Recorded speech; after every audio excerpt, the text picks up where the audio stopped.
திருச்சியில் பாஜக மாநில தலைவர் அண்ணாமலை செய்தியாளர்களை சந்தித்து வருகிறார். நேரலை காட்சிகள். நாங்கள் நிற்கல ஒதுங்கிக்கிறோம் சொன்ன பிறகு அந்த கட்சி யாருக்கு ஓட்டு போடுங்க யாருக்கு ஓட்டு போடாதங்க என்று பிரச்சாரம் பண்றதை நாமளும் பார்க்கிறோம். சமூக வலைதளத்திலாம் பார்க்கிறோம். அதையும் தாண்டி நான் ஏற்கனவே சொன்னது போலன்னா அதை நான் பெரிய ஒரு பொருட்டாக எடுத்துக்கொள்ளவில்லை. காரணம், தேர்தலில் 3வது 4வது இடத்துக்கு வந்து விடுவோம் என்று தெரிந்துதான் அந்த குறிப்பிட்ட கட்சி நாங்கள் நிற்க மாட்டோம் என்று ஒதுங்கி இருக்கின்றார். இன்னைக்கு அவங்க பிரச்சாரம் பண்ணி இவங்களுக்கு ஓட்டு போட்டுறாதீங்க, இவங்க முதல்ல வந்துடக்கூடாது அப்படிங்கிறது அவங்களுடைய டெஸ்பரேட் மெஷர். அதாவது கடைசி கட்டத்தில் யாரும் கூட இன்னொரு கட்சி வந்துவிடக்கூடாது. நான் ஏற்கனவே சொல்லியிருக்கேன், ஏ டீம் பி டீம்னு சொல்லியிருக்கேன். ஸோ நீங்கள் சொன்ன அந்த கட்சி இன்னைக்கு பிரச்சாரம் பண்ணுறாங்க, இவங்களுக்கு ஓட்டு போடாதீங்கன்னு சொல்கிறாங்கன்னா அவங்க ஏ டீமுக்கு சப்போர்ட் பண்ணுறாங்க. அந்த ஏ டீம் என்கின்ற திமுக ஜெயிக்க வேண்டும் என்பதற்காகத்தான் பி டீம் என்கின்ற அனைத்து இந்திய அண்ணா திராவிட முன்னேற்ற கழகம் ஒதுங்கி இருக்கின்றார்கள் என்பது விக்கிரவாண்டி இடைத்தேர்தல் பிரச்சாரத்தில் மற்றும் ஒரு முறை அது நிரூபணமாகிறது. எதிரொலிக்கணும். ஆனால் எதிரொலிக்குமா அப்படிங்கிறது உங்களுக்கு தெரியுங்கன்னா, எப்பொழுதுமே தேர்தல் முடிந்து வாக்கு எண்ணும் போது நமக்கு தெரியும் ஏன் மக்கள் ஒரு மாதிரி ஓட்டு போட்டாங்க, இப்படியே போட்டாங்க அப்படியே போட்டாங்க. எதிர் ஒலிக்க வேண்டும் என்பது எங்களுடைய விருப்பம். அதை மக்கள்கிட்ட பேசுகிறோம், மக்களும் மனதில் வச்சிருக்கிறாங்க. எனது ஒரு சாதாரண கள்ளச்சாராய சாவு என்று சொல்வதை விட இது ஒரு கள்ளச்சாராய கொலை என்று தான் பார்க்க வேண்டும். கொலை ஏன்னா கொலை பண்ணியிருக்காங்க.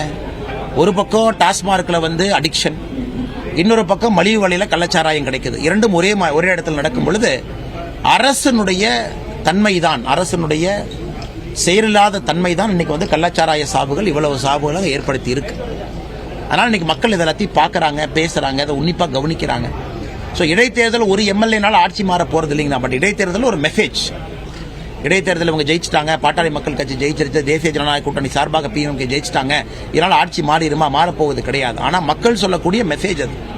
மக்களுடைய அதிருப்தி ஒரு இடைத்தேர்தல் மூலமாக வெளிப்பட வேண்டும் என்பது எங்களுடைய விருப்பம். ஆனால் இடைத்தேர்தல் அதே நேரத்தில் நியாயமான முறையிலும் நடத்தப்பட வேண்டும், அதுவும் எங்களுடைய வேண்டுகோள். இது நடக்கும் என்று நம்புகின்றோம். எல்லாருக்கும் அவருடைய கருத்து இருக்குண்ணா. அவருக்கு அவருடைய கருத்து சுதந்திரம். அரசியலுக்கு வர்றாங்க, மக்கள் முன்னாடி நடிகர் விஜய் அவர்கள் அவருடைய கருத்தை வைக்கட்டும். வரணும், அது 2வது வரங்கண்ணா. ஸோ நீட்ட தேவை பொறுத்தவரை அவருடைய கருத்து என்ன இருக்கோ அதை சொல்லட்டும். அது உதாரணத்துக்கு தேசிய ஜனநாயக கூட்டணிக்குள் இருக்கக்கூடிய பாட்டாளி மக்கள் கட்சிக்கும் நீட்டை பற்றி மாற்று கருத்து இருக்கு. அது ஒரு ஆரோக்கியமான அரசியல்ல எல்லா கருத்துக்களும் இருக்கட்டும், அதை பத்தி பிரச்சனை இல்லை. அதே நேரத்தில் பாரதிய ஜனதா கட்சி நீட்டினுடைய எங்களுடைய ஆதரவு இன்னும் வலிமையாக நாங்கள் வைத்திருக்கின்றோம். காரணம், ஸ்டாட்டிஸ்டிக்ஸ் நம்பர். நீட்டில் யாரெல்லாம் பாஸ் ஆகிருக்கிறாங்க, எத்தனை பேர் போயிருக்காங்க நீங்கள் பார்த்தீங்கன்னா நம்பர் பொய் சொல்ல போறது இல்லை. ஆனால் நாங்கள் ஆதாரத்தின் அடிப்படையில் நீட்டை சப்போர்ட் பண்ணுறோம். ஆதாரத்தின் அடிப்படையில் நீட் யாருக்கும் எதிரானது இல்லை என்பது 2016 ஒரு ஆண்டும் கூட புரிவாது. 2000 இந்த வருஷம் எடுத்துக்கங்க, 59% pass mark, highest pass percentage இந்த last 5 years. All India toppers தமிழ்நாட்டிலிருந்து. போன ஆண்டை போல இந்த ஆண்டும் அதிகமாக நீட்டு மாணவர்கள் அரசு பள்ளியிலிருந்து அரசு மருத்துவக் கல்லூரிக்கு போக போறாங்க. நாங்கள் திரும்ப கேட்கறது, இன்னைக்கு சட்டப்பேரவையில் 2-3 முறை திராவிட முன்னேற்ற கழகத்தினுடைய அரசு நீட்டை எதிர்த்து தீர்மானம் கொண்டு வந்திருக்காங்க. ஒரு வெள்ளை அறிக்கை கொண்டு வர்றதுக்கு என்ன பிரச்சனை தான் நாங்கள் கேட்கிறோம். தீர்மானம் கொண்டு வரும் பொழுதே நீட்டுக்கு 10 ஆண்டுகள் முன்பு, நீட்டு வருவதற்கு 10 ஆண்டுகள் முன்பு எத்தனை பேர் அரசு மருத்துவக் கல்லூரிக்கு தனியார் மருத்துவக் கல்லூரிக்கு போனாங்க, யாரு, ஒரு டேட்டா. நீட் வந்த பிறகு எத்தனை பேர் போனாங்க. நீட் 2016 கிட்டத்தட்ட உங்களுக்கு 15-16 பார்த்தீங்கன்னா 10 வருஷம் ஆயிடுச்சுங்கண்ணா. ஸோ இந்த 10 ஆண்டுகளுக்கான டேட்டா, இதுக்கு முன்பு 10 ஆண்டுகளுக்கான டேட்டா கொடுத்தா பிரச்சனை முடிஞ்சுதேனா? இல்லைங்க, இங்க பாருங்க, டேட்டாவை பாருங்க. நீட் வந்த பிறகு சரியில்லை, ஓபிசி சமுதாயம் போல, எஸ்சி எஸ்டி சமுதாயம் போல, பிற்படுத்தப்பட்ட மக்கள் போகல, பழங்குடியின மக்கள் போல அப்படின்னு கொண்டு வாங்க. இல்லை, அந்த டேட்டா நமக்கு இருக்கு. இல்லை, இதை மாநில அரசு டேட்டாவே கொடுக்காம வண்டி ஓட்டிட்டு இருக்காங்க. அதனால ஒரு அரசியல் கட்சி தலைவர்கள் தங்களுடைய சொந்த கருத்தை, தங்களுடைய கருத்தை சொல்லும் முன்பு எப்பவுமே ஒரு சயின்டிபிக் பேசிஸ்ல ஒரு கருத்து சொன்னாங்க அப்படின்னாங்கன்னா அந்த அரசியல் நிலைத்திருக்கும். இன்னைக்கு தமிழ்நாட்டில்னா பாரதிய ஜனதா கட்சி எதிர்த்து பேச வேண்டும் என்பதற்காக இந்த நீட் எதிர்ப்பு அப்படியே வச்சு வண்டி ஓட்டிட்டு இருக்காங்க. இந்த நீட் எதிர்ப்புக்கு எத்தனை பொய் சொன்னாங்க. ஒரு கையெழுத்தில் நீக்கிடுவோம், இப்படி நீக்கிறோம், அப்படி நீக்கிறோம். இந்தியாவில் எல்லா இடத்திலும் இதுவரை நீட்டை ஏத்துக்கிட்டாங்க. இன்னைக்கு பாரதிய ஜனதா கட்சி எதிர்க்க வேண்டும் என்கின்ற ஒரே காரணத்திற்காக மம்தா பானர்ஜி நீட்டை எதிர்க்கிறாங்க. ஆனா மம்தா பானர்ஜி அவர்கள் 7 ஆண்டுகள் நீட் எதிர்க்கலையே. 2017 மம்தா பானர்ஜி எதிர்த்தாங்களா, 18 எதிர்த்தாங்களா, 19 எதிர்த்தாங்களா? இன்னைக்கு இந்தி கூட்டணி திமுக எதிர்க்குது, பிஜேபி எதிர்ப்பதற்கு நீட் ஒரு ஆயுதமா பயன்படுத்தலாம் அப்படிங்கறதுக்காகத்தான் மம்தா பானர்ஜி எதிர்க்கிறாங்க. இன்னைக்கு 2வது, இப்ப நீங்க சொன்னீங்க நடிகர் விஜய் அவர்கள் ஒன்றிய அரசு அப்படின்னு சொல்லியிருக்காங்க. ஆனா நாங்கள் தெளிவாக இருக்கின்றோம். யார் என்ன வேண்டுமானாலும் சொல்லிக் கொள்ளட்டும். இந்தியாவுடைய அரசியலமைப்பு என்ன உணர்த்தது? இந்த கட்சிகள் எல்லாமே 2021 முன்னாடி ஒன்றியங்கிற வார்த்தை வந்துச்சா? இல்லை. ஆனால் இன்னைக்கு விஜய் அவர்களும் கூட திமுக சார்ந்த அரசியல் நான் கையில் எடுக்க போறேன்னா மோஸ்ட் வெல்கம், நோ ப்ராப்ளம். திமுக சார்ந்த அரசியல் எல்லாம் கையில் எடுத்தாங்கன்னா பாரதிய ஜனதா கட்சி மட்டும் தனித்திருக்கும். எங்களுக்கு அது சந்தோஷம். ஏன்னா எங்களுடைய இடத்துல நாங்கள் விளையாட போறோம். ஸோ விஜய் அவங்களும் திமுக எடுத்திருக்கக்கூடிய அப்படியே அந்த கொள்கை முடிவை சார்ந்து போறாங்க, போகட்டும் சந்தோஷம். திமுக அங்கேயே இருக்கட்டும், போட்டு சந்தோஷம். அதிமுகவும் அந்த பக்கம் இருக்கிறாங்க, சந்தோஷம்னா எங்களுடைய அரசியல் இன்னும் எளிமையாகுது. எனக்கு பாருங்க, பெரும் தலைவர்கள்லாம் இருக்கிறாங்க. இன்னைக்கு பாரதிய ஜனதா கட்சியினுடைய அரசியல் மட்டும் தனித்திருக்கு. அது எங்களுக்கு இன்னும் சந்தோஷம். 4 முனை போட்டியாக வரும்பொழுது தமிழகத்தில் 25% ஓட்டு வாங்கினா எம்எல்ஏ ஆயிரலாம். அதான் 2024 தேர்தலுடைய தாக்கம். அப்ப பாரதிய ஜனதா கட்சி சித்தாந்தம் மட்டும் தனித்திருக்கும். இங்க இருக்கக்கூடிய எல்லா கட்சிகளும் ஒன்றிய அரசு, எல்லா கட்சிகளும் நீட் எதிர்ப்பு, எல்லா கட்சிகளும் இப்படியே, எல்லா கட்சிகளுக்கும் இருமொழி கொள்கை, எல்லா கட்சிகளும் அப்படி இருக்கட்டும். அவங்க மிச்சிருக்கக்கூடிய 40% ஓட்டை பிரிச்சுக்கிட்டோம். ஆனா தமிழகத்தில் எத்தனையோ சதவீத மக்கள் இன்னைக்கு 3 மொழி வேணும்னு கேட்கிறாங்க. 3வது மொழி எனக்கு பிடித்த மொழி வேண்டும் என்று கேட்கின்றார். அது இந்தியா இருக்கட்டும், கன்னடமா இருக்கட்டும், தெலுங்கா இருக்கட்டும். தமிழ்நாட்டில் எத்தனையோ மக்கள் நீட்டு வேண்டும் என்று சொல்கின்றார். அவங்க எல்லாம் பாரதிய ஜனதா கட்சியின் பக்கம் தானே வரப்போறாங்க. அதனால் இது எங்களுடைய அரசியலுக்கு இன்னும் பலமாக நான் பார்க்கின்றேன். விஜய் அவர்களாக இருக்கட்டும், தொடர்ந்து திமுக சார்ந்த கொள்கைகளை அவர்கள் எடுக்க தமிழகத்தில் பாரதிய ஜனதா கட்சிக்கு உட்பட்ட எங்களுடைய வாக்கு, எங்களுடைய அங்கீகாரம் இருக்கக்கூடிய மக்களுடைய எங்கள் மேல் வைக்கக்கூடிய நம்பிக்கை எங்களுக்கு அது ஆதரவாக வந்துகிட்டு தான் இருக்கும். அதனால் இது அரசியல் கட்சி தலைவராக நீங்க விஜயோட கமெண்ட் என்னன்னு கேட்டீங்கன்னா நான் வரவேற்பேன்னு தான் சொல்லுவேன். ஏன்னா எங்களுடைய அரசியலுக்கு அது நல்லது, அது எங்களுடைய கட்சி வளர்ச்சிக்கு அது நல்லது தான். ஆனால் ஒரு சாதாரண மனிதனாக அந்த கருத்தை பார்த்தீங்கன்னா அது சரியில்லாத கருத்து என்று சொல்லுவேன். இன்னும் கொஞ்சம் சயின்டிபிக் டேட்டாவை பார்த்து அவங்க சொன்னாங்கன்னா, பேசினாங்கன்னா சிறப்பாக இருக்கும் என்பது எங்களுடைய கருத்துங்கண்ணா. மோடி சொல்லுங்கண்ணா.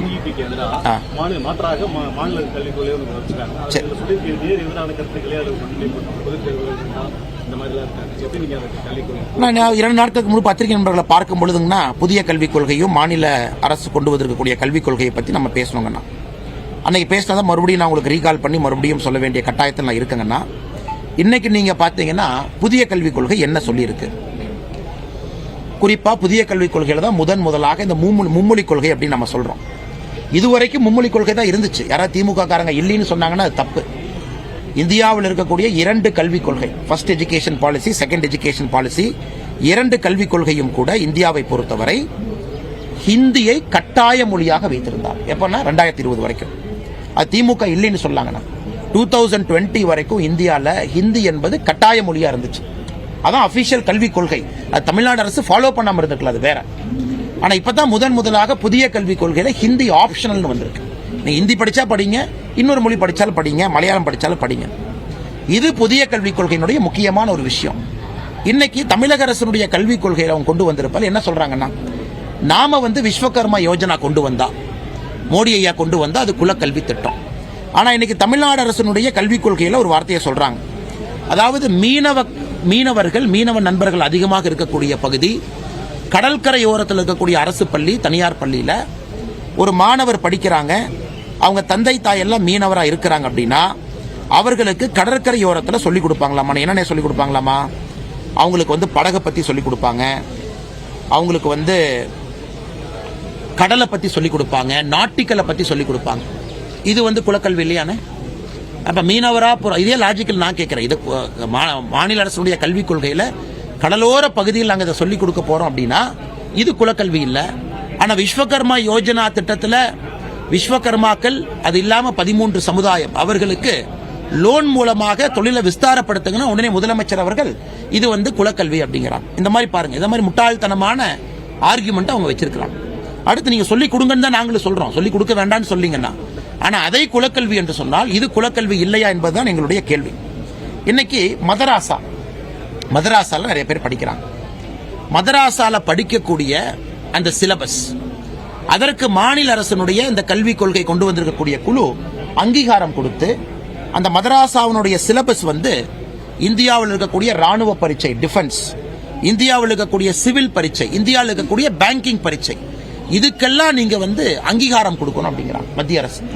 மதராசாவில் இருக்கக்கூடிய சிலபஸை மத்திய அரசினுடைய பேங்கிங், சிவில், டிஃபென்ஸ் எக்ஸாமினேஷனுக்கு இதை கொடுங்க. இது எப்படி ஏற்றுக்கொள்ள முடியும்? நீங்களே சொல்லுங்க. இந்தியாவை பொறுத்தவரை ஒரு பக்கம் secular education, madrasa education is not a secular education. அப்ப செக்குலர் எஜுகேஷன் இல்லாத ஒரு எஜுகேஷனை மத்திய அரசு மாநில அரசினுடைய எஜுகேஷன் என்ட்ரன்ஸ் எக்ஸாமினேஷனுக்கு கொண்டு வந்தா மக்கள் ஒத்துக்குவாங்களா? இது வந்து மைனாரிட்டி பாலிடிக்ஸ் இல்ல அப்படின்னா எது மைனாரிட்டி பாலிடிக்ஸ்னா? அடுத்து இன்னொன்னு பாருங்க, எனக்கு எந்த பள்ளிக்கூடங்களாக இருந்தாலும் எல்லா பள்ளிக்கூடங்களும் அந்தந்த ஊர்ல ஸ்கூல் மேனேஜ்மெண்ட் கமிட்டி எஸ்எம்சி ஒன்று வச்சிருக்காங்க. அந்த எஸ்எம்சி யாரு கீழே வருதுனாங்கன்னா மக்களால் தேர்ந்தெடுக்கப்பட்ட பிரதிநிதிகளுக்கு கீழே வருது. ஒரு பஞ்சாயத்து கீழே, கார்பரேஷனுக்கு கீழே, முனிசிபாலிட்டி கீழே எஸ்எம்சி வரும், ஸ்கூல் மேனேஜ்மெண்ட் கமிட்டி. இன்னைக்கு இவங்க என்ன சொல்றாங்க, மைனாரிட்டி நடத்தக்கூடிய பள்ளிக்கூடங்கள் எஸ்எம்சிக்கு கீழே வரக்கூடாது. ஆனா மைனாரிட்டிக்கு இருக்கக்கூடிய அதிகாரம் இருக்கட்டுங்கண்ணா, அரசியலமைப்பு சட்டத்தில் இருக்கு, அதை நாங்களும் வரவேற்கிறோம், அது இருக்கட்டுங்கண்ணா. ஆனா மைனாரிட்டி பள்ளிகள் இருக்கக்கூடிய ஸ்கூல் மேனேஜ்மெண்ட் கமிட்டி இதுல வரக்கூடாது. இது மைனாரிட்டி அப்பீஸ்மெண்ட் இல்லை என்றால் எது மைனாரிட்டி அப்பீஸ்மெண்ட்? மக்கள் பிரதிநிதிகளுக்கு கீழே வரக்கூடாதுன்னா, மக்கள் பிரதிநிதிகளை மக்கள் தானே தேர்ந்தெடுத்தாங்க, பாரதிய ஜனதா கட்சி தேர்ந்தெடுத்துதான். அடுத்து பாருங்க, உருது ஸ்கூல்ஸ் அதிகமா ஆரம்பிக்கணும். இதெல்லாம் மாநில அரசுடைய கல்விக் கொள்கையில கொடுத்திருக்காங்க. உருது ஸ்கூல் அதிகமா ஆரம்பிக்கணும், உருது டெக்ஸ்ட் புக் அதிகமா கொண்டு வரணும். இது உருது திணிப்பு இல்லையா? ஹிந்தி திணிப்புன்னு சொல்லக்கூடிய திமுக அரசு உருது பள்ளிகளை அதிகமாக ஆரம்பியுங்கள், உருது டெக்ஸ்ட் புக்கை கொண்டு வாங்கன்னு சொல்றாங்க. இது வந்து உருது திணிப்பு இல்லையா? எஜுகேஷன் ஒரு பக்கம் செக்குலரா இருக்கணும், ஒரு பக்கம் எல்லாருக்கும் சமமா இருக்கணும், அந்தந்த மதம் சார்ந்த பள்ளிக்கூடங்கள் இருக்கணும். ஆனா அதை வந்து நீங்க என்ன பண்றாங்க, சிஸ்டமிக்கா அதை வந்து உள்ள கொண்டு வர பாக்குறாங்க. நார்மல்சி ஆஃப் எஜுகேஷன் உள்ள கொண்டு வந்து ஒரு என்ட்ரன்ஸ் எக்ஸாமினேஷன் பரீட்சையில மதராசா பள்ளிக்கூடங்களுடைய சிலபஸை கொண்டு வரணும்னா எப்படி இதை ஏத்துக்குவீங்கன்னா? அப்புறம் மத்திய அரசுடைய கல்விக் கொள்கை, புதிய கல்விக் கொள்கை என்ன இருக்கோ அப்படியே கட் காப்பி பேஸ்ட். பக்கம் 13 4வது சரத்துல நாம வந்து தாய்மொழி தான் மூலதனமா இருக்கணும் டில் கிளாஸ் 5, முடிஞ்ச வரைக்கும் கிளாஸ் 8 கொண்டு போங்க, அதான் மீடியம் ஆஃப் இன்ஸ்ட்ரக்ஷன். இன்னைக்கு முதலாக இத்தனை ஆண்டுகள் கழித்து தமிழை வைத்து பிழைப்பு நடத்துகின்ற திராவிட முன்னேற்ற கழகம் 2024 கல்விக் கொள்கையில முதலா சொல்றாங்க தமிழை வந்து பயிற்று மொழியா கொண்டு வாங்க. இத்தனை காலமாக அது கிடையாது. அது பேஜ் நம்பர் 1ல. டெக்னாலஜி புதிய கல்விக் கொள்கை நம்மளுது, பேஜ் நம்பர் 40 பக்கம் 13. எல்லா கிளாஸ் ரூம்லயும் டெக்னாலஜி 8 இருக்கணும். மாநில அரசு கல்விக் கொள்கை பக்கம் 12. இன்க்ளூசிவ் எஜுகேஷன், ஜாதி வேற்றுமை இருக்கக்கூடாது, மொழி வேற்றுமை இருக்கக்கூடாது, ஆண் பெண் வேற்றுமை இருக்கக்கூடாது. நாம சொல்றது இன்க்ளூசிவ் எஜுகேஷன் பக்கம் 24. தமிழக அரசு பக்கம் 23 இன்க்ளூசிவ் எஜுகேஷன். கிரிட்டிக்கல் திங்கிங், வெறும் படிச்சுட்டு வாமிட் எடுக்காம கொஞ்சம் புத்தி கூர்மையாக யோசிச்சு அந்த கல்வியை பயன்படுத்தணும். பேஜ் நம்பர் 12 4 நம்மளுது. மாநில அரசு பேஜ் நம்பர் 7. லைப்ரரி, எல்லா இடத்துலயும் லைப்ரரி ஓபன் பண்ணணும், குழந்தைகளுக்கு லைப்ரரி படிக்கிறத ஊக்குவிக்கணும். பேஜ் நம்பர் 52 புதிய கல்விக் கொள்கை, இவங்க பேஜ் நம்பர் 13. அலுமினி என்கேஜ்மெண்ட், ஒரு பள்ளிக்கூடத்தில் இத்தனை ஆண்டுகளா படித்த குழந்தைகளை கண்டுபிடிச்சு ஒரு அலுமினி டேட்டா பேஸ கண்டுபிடிச்சு அவங்கள வருஷத்துக்கு ஒருக்கா பள்ளிக்கூடத்திற்கு அழைத்து ஒரு அலுமினி வச்சு என்கேஜ் பண்ணணும். புதிய கல்விக் கொள்கை பக்கம் 11 ஷரத்து 3. மாநில அரசுடைய கல்விக் கொள்கை பக்கம் 14. அடல்ட் எஜுகேஷன் சென்டர் ஏஇசி அப்படின்னு ஒன்று கொண்டு வர்றோம். இதன் மூலமா வொகேஷனல் ட்ரைனிங், புதிய கல்விக் கொள்கை பக்கம் 52. இதே வந்து அடல்ட் எஜுகேஷன் சென்டரை மாநில அரசு அடல்ட் லிட்ரஸி சென்டர்னு மாத்திருக்கிறாங்க. அங்க ஏஇசி, இங்க ஏஎல்சி அப்படிங்கிற பேரு பக்கம் 15. அடுத்து மைக்ரண்ட் லேபரர்ஸ், இங்க இருக்கக்கூடிய நார்த் இந்தியன் லேபரர் திருச்சியில் இருந்தாலும் கூட அவர்களுக்கும் நம்முடைய குழந்தைகளுக்கு ஈடாக ஒரு பள்ளிக்கூடத்தில் அந்த குழந்தைய படிக்க வைக்கணும், சீட்டு கொடுக்கணும். இது வந்து மத்திய அரசுடைய கொள்கை பக்கம் 10. மாநில அரசு இதே கொள்கை எடுத்திருக்கிறாங்க பக்கம் 23. பேசிட்டே போலாங்க ஸ்போர்ட்ஸ். அதனால இதை கம்பேர் பண்ண ஆரம்பிச்சீங்கன்னா புதிய கல்விக் கொள்கை என்பது மத்திய அரசுடைய கல்விக் கொள்கை எடுத்து அவங்களுக்கு இருக்கக்கூடிய 2 எக்ஸாமினேஷன், சரிப்பா அவங்க வந்து டேர்ம் எக்ஸாமினேஷனை மாத்திருக்காங்க மத்திய அரசு, கிளாஸ் 3 கிளாஸ் 5 கிளாஸ் 8 கொண்டு இருக்காங்க, அதை அப்போஸ் பண்ற மாதிரி பண்ணு, மதராசா பள்ளிக்கூடத்தை சிஸ்டமைஸ் பண்ணு, உருது பள்ளிக்கூடத்தை அதிகமா ஆரம்பி, இந்த மாதிரி ஒரு 4 தெளிச்சுட்டு இது ஒரு வித்தியாசமான கல்விக் கொள்கை அப்படின்னு தூக்கிட்டு வந்திருக்கிறாங்க. இதுல இன்னைக்கு குழந்தை ஃபர்ஸ்ட் கிளாஸ் எக்ஸாம் எழுது, இன்னைக்கு குழந்தை செகண்ட் கிளாஸ் எழுதுது. திமுக 5 முறை முதலமைச்சர்களாக இருந்திருக்கிறாங்க. கலைஞர் கருணாநிதி அவர்கள் 5 முறை இருக்கிறாங்க, 6வது முறை ஸ்டாலின் ஐயா இருக்கிறாங்க. இத்தனை காலமா ஃபர்ஸ்ட் எக்ஸாம் பாஸ் பண்ணாதான் செகண்ட் பாஸ் பண்ணா தேர்டு, இப்படிதான் வண்டி 5 வருஷமா ஓட்டிட்டு இருந்தாங்க. முதலாக மோடி அவர்கள் வந்துதான் ஃபர்ஸ்ட் செகண்ட் தேவையில்லை தேர்டுக்கு போலாம், 4th 5th தேவையில்லை 6th போலாம், இது தேவையில்லை 8th போலாம். நாங்க சொன்னதை அப்படியே அவங்க எடுத்துட்டு வந்து ஐயோ நாங்களும் பரீட்சையெல்லாம் வைக்க மாட்டோம் அப்படி இத்தனை வருஷமா ஏன் சொல்லல? 5 முறை நீங்கள் ஆட்சியில் இருந்த போது சொல்லியிருக்கலாமே, 5 முறை ஆட்சியில் இருக்கும் பொழுது தமிழ் பயிற்று மொழின்னு சொல்லியிருக்கலாமே. அது ஏன் புதிய கல்விக் கொள்கை வந்ததுக்கு அப்புறம் அதுவும் 4 வருஷம் கழிச்சு அதை கொண்டு வர்றீங்க? இன்னைக்கு மதராசா பள்ளிக்கூடத்தினுடைய சிலபஸை டிஃபென்ஸ் சிவில் பேங்கிங் எக்ஸாமினேஷன் தமிழக மக்கள் ஏத்துக்கிறீங்களா? நாங்க வைக்கக்கூடிய கேள்வி. திமுக கூட்டணி இருக்கக்கூடிய கட்சிகள் நீங்க ஏத்துக்கிறீங்களா?